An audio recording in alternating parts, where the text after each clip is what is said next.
Hola bestinya kata Ani. Besti, tahu nggak sih di tengah kebahagiaan yang sedang dirasakan Luna Maya dan Maxim Boche, ternyata ada aja nih polemik yang jadi pembahasan di sosial media. Salah satunya yang kemudian viral adalah bahasan yang menyebut kalau pernikahan Luna Maya dan Maxim Boche itu nggak sah. Masa iya sih Besti? Just disimak ulasannya. Jadi Besti, di sosial media tuh sekarang lagi rame soal pernyataan salah satu ustadz bernama Surojudin Asubki yang bikin video reaction momen akad nikah Luna Maya dan Maxim. Dalam video yang diunggah di akun Instagram pribadinya, sang ustadz bilang kalau di prosesi tersebut respon Maxim terhadap ijab dari kakak Luna Maya yang menjadi wali nikah terlalu lama sehingga bisa jadi pernikahan mereka berdua nggak sah. Nih katanya Besti. $25 tunai. Saya terima nikah dan kawinnya Luna Maya Sugeng binti almarhum Uut Bambang Sugeng dengan mas kawin tersebut 7,5 gram logam mulia 2025 USD dibayar tunai. Saksi. Mohon maaf ya, ini antara ijab dan qabulnya ini terlalu lama pemisahnya ya. Harusnya ketika ijab itu langsung qabul, jadi jangan ada pemisah. Jadi jangan nunggu dulu nik, itu harusnya langsung nyambut terhadap ijabnya tersebut. Kalau ada pemisah yang lama antara ijab dan qabul, maka nanti akadnya itu tidak sah. Kalau tidak sah berarti pernikahannya pun tidak sah. Maksimal pemisah antara ijab dan qabul itu sekedar menelan lidah atau dia itu mengambil nafas, itu maksimalnya ya. Jadi jangan terlalu lama antara pemisah ijab dan qabul, sebagaimana di sini dijelaskan di dalam kitab Majmu' Syarah Muhadzab, idza takhalala baina ijabi wal qabuli zamanun tawilun lam yasihha. Ketika ada pemisah yang lama antara ijab dan qabul, maka tidak sah pernikahannya tersebut. Wa in takhalala bainahuma zamanun yasirun yajri majril bal'i riqi wa qat'un nafsi. Andaikan ada pemisah antara ijab dan qabul, tapi pemisahnya ini cuma sebentar, seperti hanya menelan ludah atau dia itu mengambil napas atau berhenti bernapas, itu kan sebentar. Menelan ludah nih, itu gak nyampe 1 detik. Ketika mengambil napas itu gak nyampe 1 detik. Sedangkan di dalam video tersebut itu ketika saya lihat durasinya itu nyampe 3 detik. Berarti melebihi batas maksimal pemisah antara ijab dan qabul. Kalau melihat dalam ilmu syariat berarti itu tidak sah akadnya. Kalau tidak sah akadnya berarti tidak sah. Gak cuma itu Besti, dalam lanjutan videonya Surojudin juga mengomentari peran Raffi Ahmad dan Irwan Musri sebagai saksi nikah. Menurutnya saksi nikah seharusnya adalah orang yang mengerti tentang keabsahan pernikahan berdasarkan syariat Islam.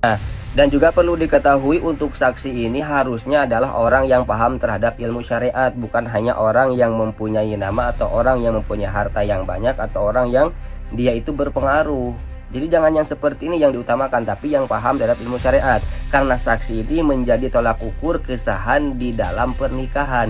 Kalau saksi mengesahkan pernikahan padahal pernikahannya ini secara syariat, secara aturan tidak sah, maka saksi dia akan dipertanggungjawabkan nanti di akhirat. Bahkan nih Besti, sang ustadz menyarankan Luna Maya dan Maxim untuk mengulang prosesi akad nikah sesuai dengan syariat Islam. Hal itu menurutnya wajib dilakukan supaya kebersamaan mereka berdua tak jadi sesuatu yang maksiat. Ini adalah ibadah. Jadi saran saya untuk Mbak Luna, diulangi lagi akad pernikahannya ya. Tidak usah rame-rame, cukup akadnya saja yang diulangi lagi untuk menjaga-jaga, untuk ikhtiar. Itu tidak jadi masalah. Sontak aja nih Besti, video sang ustadz yang menilai jika pernikahan Maxim dan Luna Maya tidak sah langsung mendapat respon dari warganet. Banyak netizen yang tak menilai sang ustadz terlalu overclaim dengan menyebut pernikahannya tidak sah. Bahkan beberapa dari mereka juga turut membeberkan apa yang diketahui soal syarat sah sebuah pernikahan.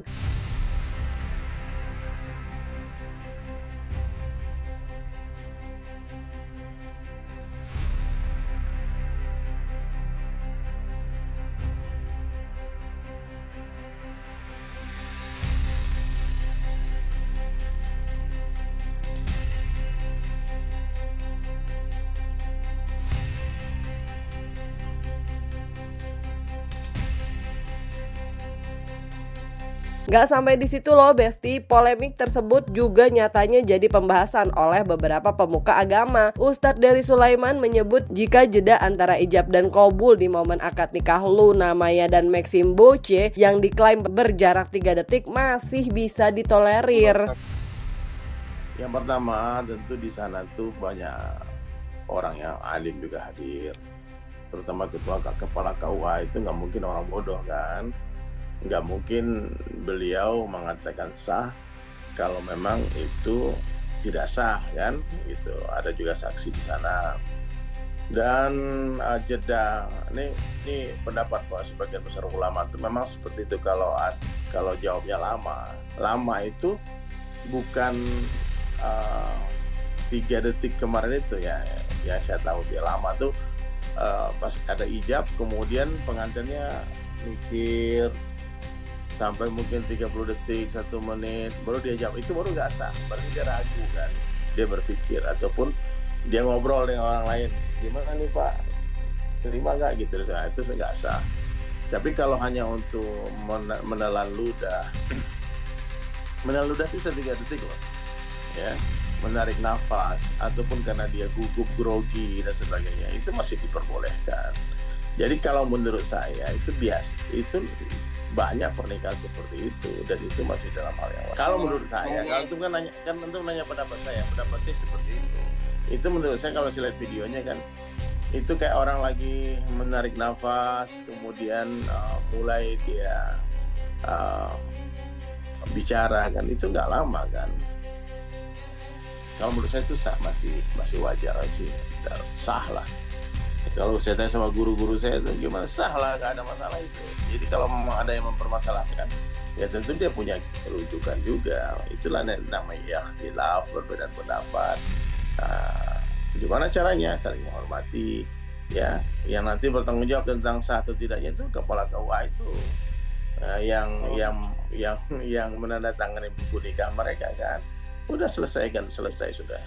Ada walinya. Syarat rukun nikah itu kan ada wali, ada pengantin, ada saksi, kemudian ada ijab kabul. Nah, ijab kabul ini ulama mengatakan harus cepat, harus dijawabnya harus semua mazhab lah berpendapat seperti itu. Jangan sampai ada jeda waktu yang lama. Yang lama itu ya bisa lama itu bisa sejam, bisa semenit, bisa mungkin 20 detik, 10 detik. Kalau 3 detik itu kan nggak lama. Nah, ada ijab kabul itu kan sebetulnya kan serah terima dari wali kepada pihak suami.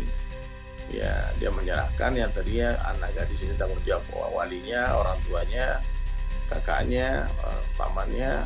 Nah, setelah ada pernikahan dia serahkan kepada yang laki-laki. Ada yang membatalkan kalau laki-laki tidak terima. Ataupun terlalu lama dia mikirkan, berarti dia terpaksa kan nikahnya. Itu Bang. Jadi yang membuat nikah itu tidak satu karena pihak pengantin pria itu berpikir untuk menerima itu. Nah, dia lama mikir. Setelah saya nikahkan anak saya Fulana binti Fulan dengan mas kawin sekian, dibayar tunai. Terus dia mikir terima nggak sampai 10 detik, 20 detik, 50 detik, terus dia nanya lagi gimana, terima nggak, itu baru nggak sah Bang. Ada dialog, ada percakapan di sana. Tapi kalau kemarin oke aja, itu masih dalam hal yang wajar. Saya juga heran aja itu jadi persoalan gitu, itu aja. Itu sebenarnya kan pendapat, apakah pendapat itu salah, karena Ustadz ini yang berpendapat seperti ini lagi diterang Pak Ustadz. Tak hanya Ustadz Dery, Ustadz Yusuf Mansur pun angkat bicara soal polemik ijab kabul di pernikahan Maxim dan Luna Maya loh Besti. Menurutnya setelah melihat secara seksama dan berdiskusi dengan beberapa pemuka agama, Ustadz Yusuf Mansur berpendapat jika momen akad Maxim dan Luna tetap sah. Bismillahirrahmanirrahim. Udah saya periksa dengan izin Allah sama kawan-kawan dan dapat masukan juga dari beberapa kiai. Insya Allah pernikahannya Haji Maxim, Haji Luna Maya sah, insya Allah. Tuh Besti, tetap sah cenah Besti. Oke deh Besti, kayaknya perdebatan soal sah atau enggaknya pernikahan Luna dan Maxim gak usah diperpanjang ya. Secara Babang Maxim juga udah ngucapin ijab kabul dengan lancar. Raffi Ahmad dan Irwan Musri sebagai saksi nikah juga udah bilang sah. Ditambah ada perwakilan pihak KUA juga yang bertanggung jawab kok. Ya udah Besti, Ani pamit dulu ya. Jangan lupa like, subscribe biar bisa dapetin video berita kece lainnya yang cuma di Kata Ani Besti.